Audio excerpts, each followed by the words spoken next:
again amidst fire and stone, my children. And so does our beloved Alien vs. Predator franchise. It's time for the third chapter of this tale, spanning all the franchises. So let's see what the Predator's introduction into the story will yield.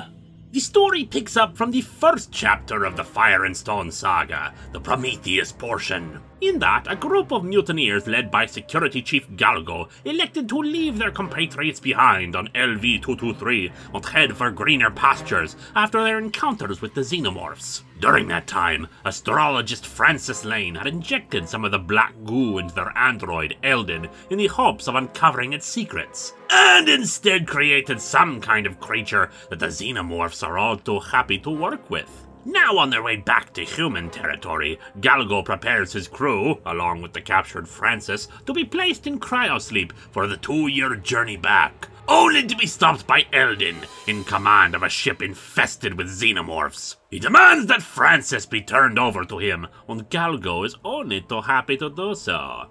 But it seems their little reunion is interrupted by some new guests. Predators! Their arrival spooks Eldon, thinking it's some kind of plot against him, and sends Galgo and Francis running. While the Predators deal with the robot janitors turned security guards, the xenomorphs go on a hunt through the ship to slaughter the humans. The Predators confront Galgo and Francis, stabbing the latter in the arm, but a shot from a stolen engineer gun kills one of the hunters rather effectively. Galgo separates from Francis and takes one of their 2 ships, the Perseus, and flies off, leaving Francis to Eldon and his megalomaniacal ranting about life and death. At least until Eldon comes face to face with a predator that shoots him. Unfortunately, the hole in his stomach regenerates, and he and his xenomorph pets engage the predators. It seems his new stomach even comes with some new tricks, like a mouth that shoots out to bite at a predator arm. He rips open one of the predators by its jaw as he continues his rambling,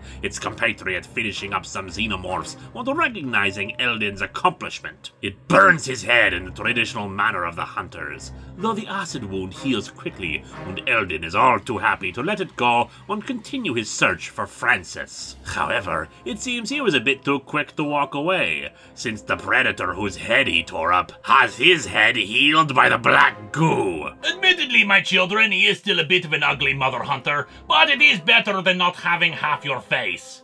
The mutation continues, creating some kind of super predator, one that quickly kills its former compatriot. While Francis runs afoul of another predator, while realizing a method of finally curing his cancer with Eldon's help, it seems Eldon's own mutation makes him unrecognizable to the other xenomorphs, who attack him. The predator, however, seems to recognize that Eldon is already dying and tosses him aside, aiding Eldon in defeating the xenomorphs. Francis finally traps Eldon and gains a sample of the accelerant in his blood, thinking he can control it to finally cure himself. He injects himself with it, and it does not go well for him. The predator attacks Eldon when he attempts to help Francis, Eldon believing that the honor brand put on him was actually something to mark him as prey. Or perhaps the hunter simply doesn't agree with making such a creature one of them. Who knows? In any case, Eldon leaves the predator to some xenomorphs, while the mutated predator seems to find a kindred spirit in the mutating Francis, though he doesn't agree, attacking the mutated predator. A final alliance is made between Eldon and the mutated Francis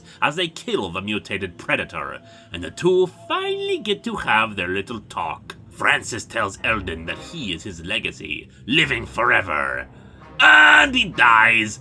It seems the accelerant was not enough and his body just melts away, leaving barely anything left. Eldon takes the remaining xenomorphs, who now seem disinclined to attack him, and flies off, wondering if he can convince them to stop hunting and killing. And hey, they've got all of forever to figure that out. The Fire and Stone saga is nearing the end, my children.